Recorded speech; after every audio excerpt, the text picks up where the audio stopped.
So they are doing a smaller but no less significant contribution to this year's Jamaica Dance Festival. And yeah, I think this is a smoke machine up here or something like that. So I'm gonna get out of the way. Aaron, you guys ready? Okay, yes. So I'm gonna fold this chair because you know, when you have the Grassroots Dance Festival, you gotta do it all, good people. Okay, enjoy Ballet Inc. and we'll talk after. Thank you.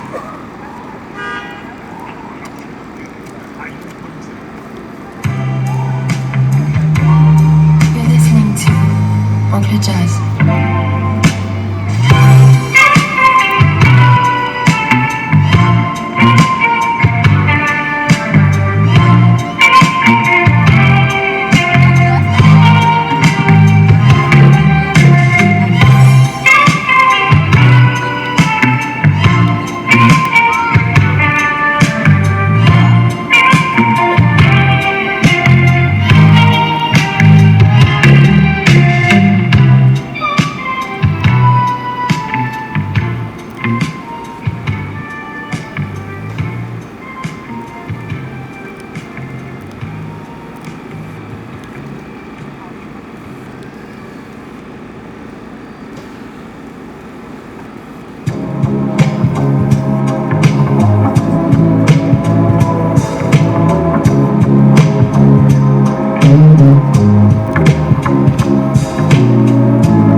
for a second, I thought you were just going to leave that woman in the fog like that, and that was going to be wrong of you.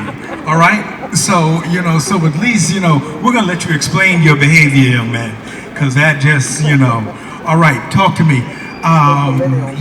Who you are, how long you've been dancing, and what that piece in particular just sort of meant to you as the duet. Sure.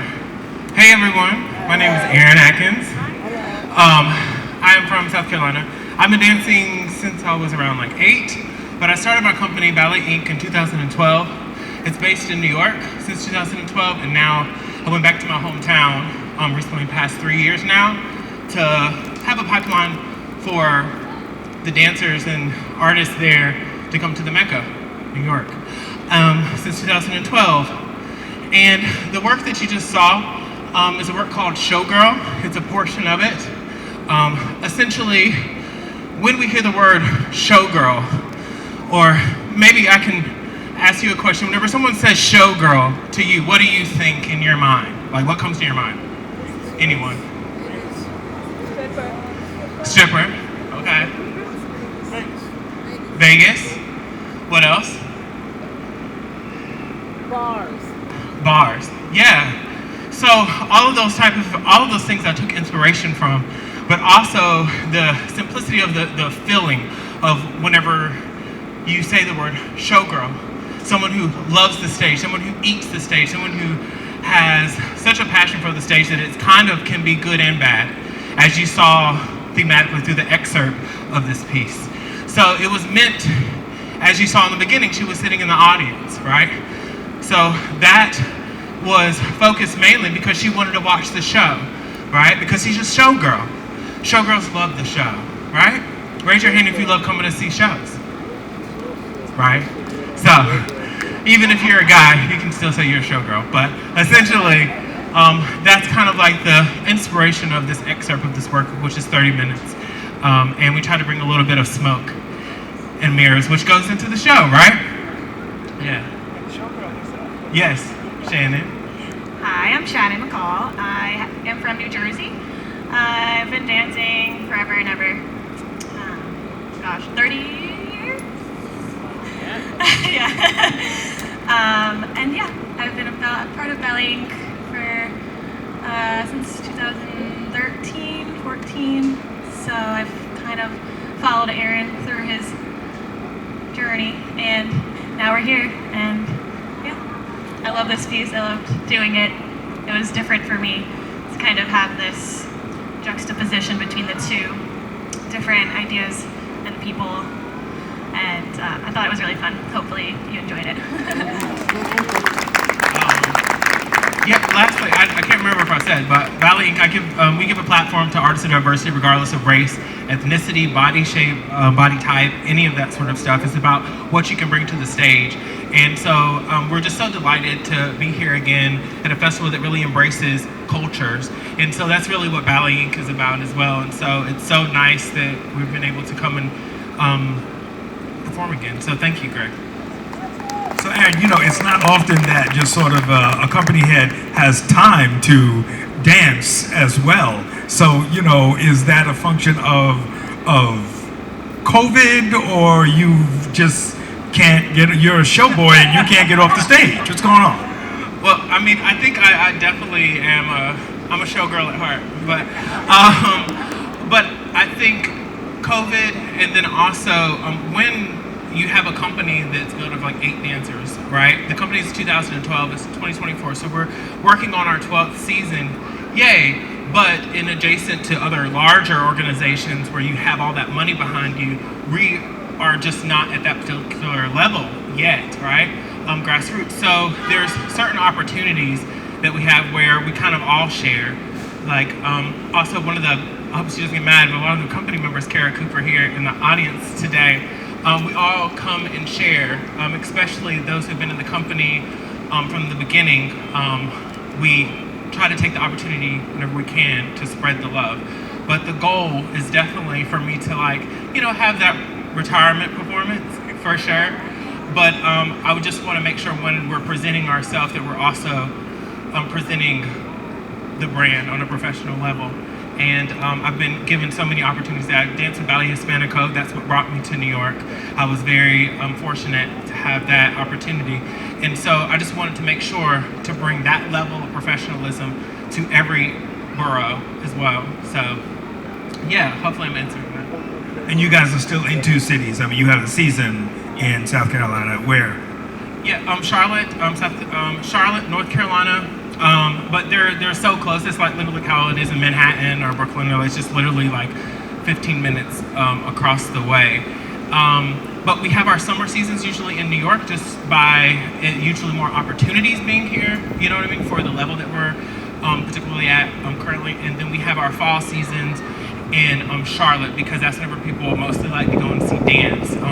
And we're aligned with the Blumenthal Performing Arts Center, which is a larger organization that's kind of like the blanket for everyone there. So that was a really great achievement.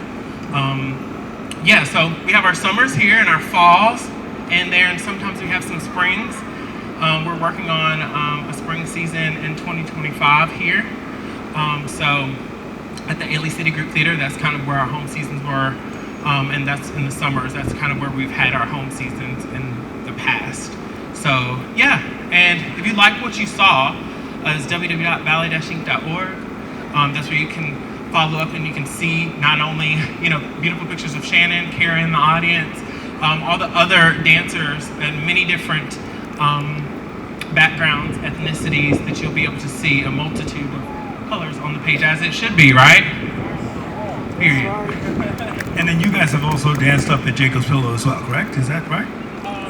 We've had the opportunity to, but unfortunately, the portion that we weren't able to go up there because of funding. And we had got accepted like right before COVID, so it was like right whenever COVID, we were supposed to be doing that. I think it's the Inside Out series, and yeah, just unfortunately, it just wasn't able to work. And then after that, really, we just had to continue to try to survive and keep art going, Again, a lot of the dancers, as you hear, we've had lots of experience, so we all have an understanding and maturity that we have to keep something going, even if we're not getting paid, or even if, if we do it for the art, right? To keep it going, because that's essential.